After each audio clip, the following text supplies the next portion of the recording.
哎呦哎呦，矿泉水接受啊！谢谢你们来听我的演唱会。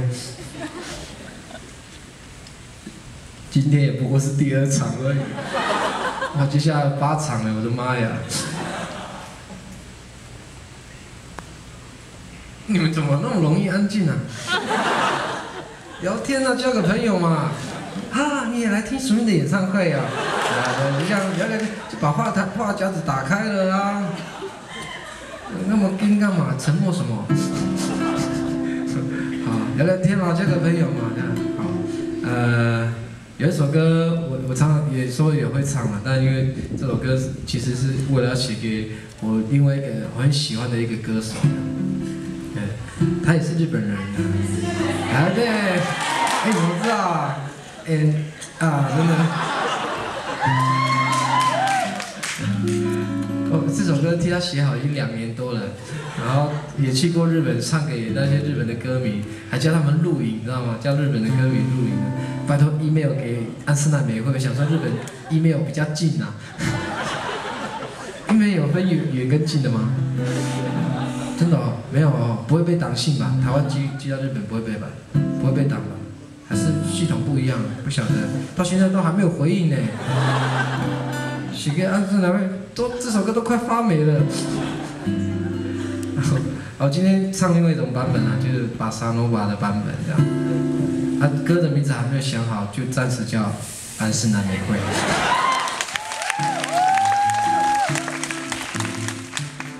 哇，安室奈美惠哦。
ありがとう。